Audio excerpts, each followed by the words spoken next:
this is the Memphite necropolis. Here we began with Giza, and then Abu Sir, and then the middle of the Memphite necropolis is Saqqara. The most important place here is the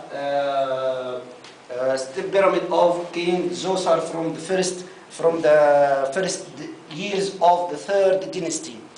Here in Saqqara, Kha Wasit made many things.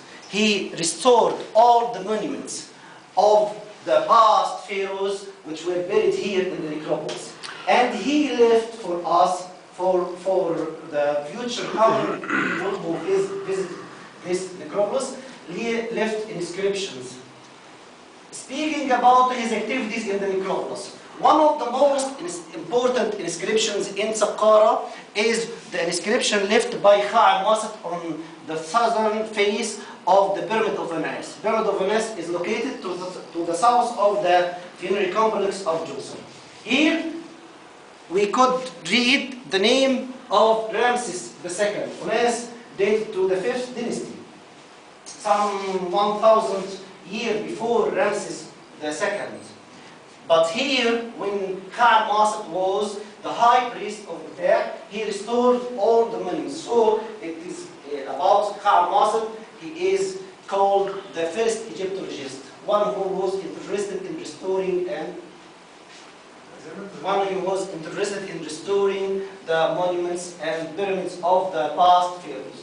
Here in the southern face of the Pyramid of Anas, Kha Wasit left us a very important inscription. Of course, all the events were during the reign of his father, Ramses II. And Ramses II, which in him, if he ordered that all these monuments to be restored by the most important one in this area, Sa Nisu, which we saw in Luxor Temple, Sa Nisu the prince, Kha Wasit. This is a very important evidence of the activities of Kha Wasit in the Memphite necropolis during the time of the New Kingdom.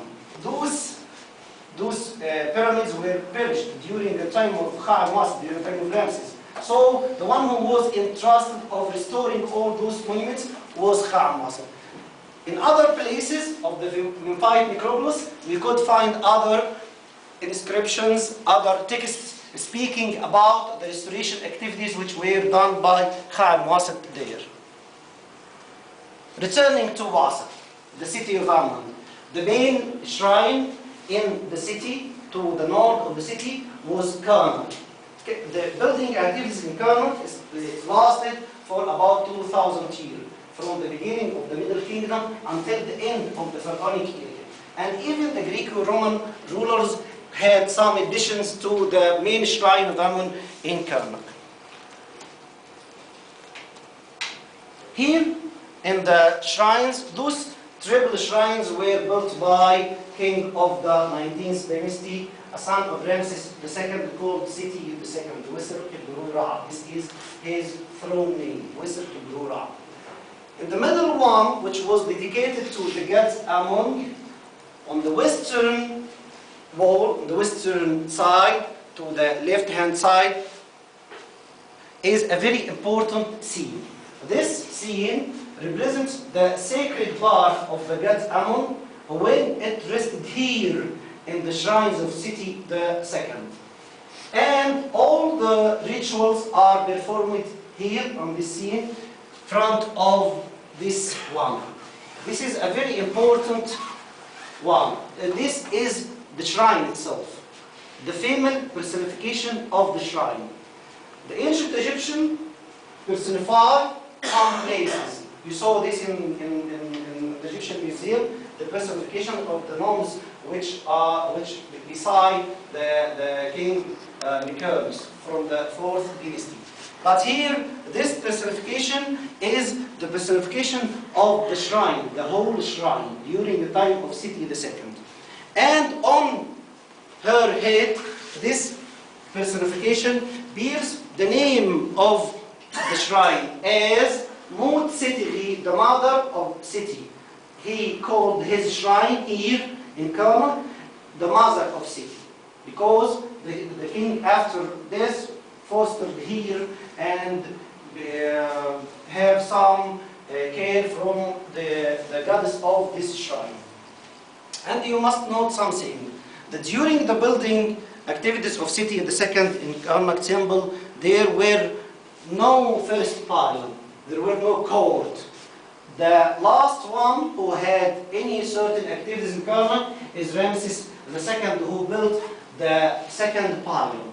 So this shrine by Seti II during his time is front of the Karnak temple. There were no first pylon or other buildings in the first court.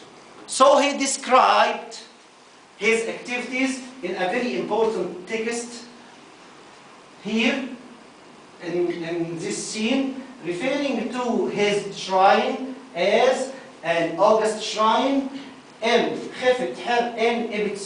front of, in the face of Ibitsur, because there was no first pylon, so the shrine here in this place was in front of the Ibitsur, in front of the shrine of Amun in the city. The same personification we could see in other parts of Luxor temple. This is the personification, the female personification of Luxor temple. Why the temple was personified as a female in ancient Egypt? Because the name of the temple in ancient Egypt was Hud, and Hud is a feminine word, ending with T of femininity, like in Arabic. T of femininity is in ancient Egyptian and in Arabic, which any feminine words ends with T of femininity. Because the name of the temple ends with T of femininity, he must be personified as a female, not as a man. So we could see in some temples in Western and Eastern Luxor this personification of the temple as a female in front of the ritual acted here in this part of the temple.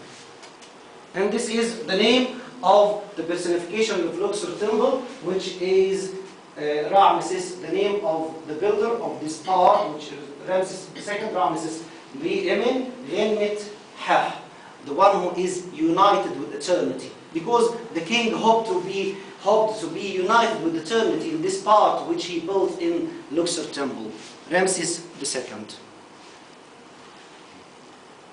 Even at the Dir Bahari temple, on the inner parts of the shrine which are not visited, there is a female personification of the temple of Hatshepsut.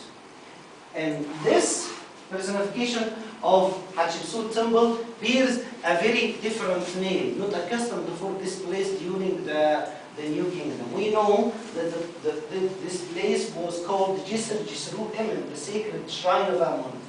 But here, the personification of the temple bears a different name. Hud, which is a temple of Ma'at Kara Hatshepsut, Emin Gem Akht. Amun find his horizon.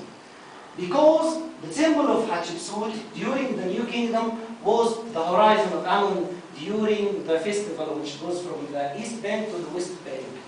Okay? The festival of the valley, the beautiful festival of the valley. So here, in the inner shrines of Dir Bahari temple, we have the name of the temple during the time of Hatshepsut, which is different from the name which we are accustomed to, Jisru Emin, as Hawt Ma'at Kara, the temple of Hatshepsut, Emin Gem Akht, in which Amun finds his horizon, referring to the festival which goes from Karnak to Dir Bahari during those days. The sacred lake of Karnak is a place where many excavations were done by the American, the French, and the German Egyptologists trying to explain the function of sacred lake.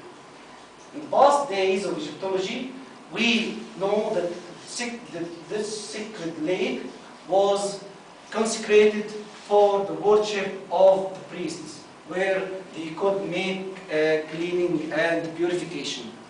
But new studies about this sacred lake, linking the lake to the scarab,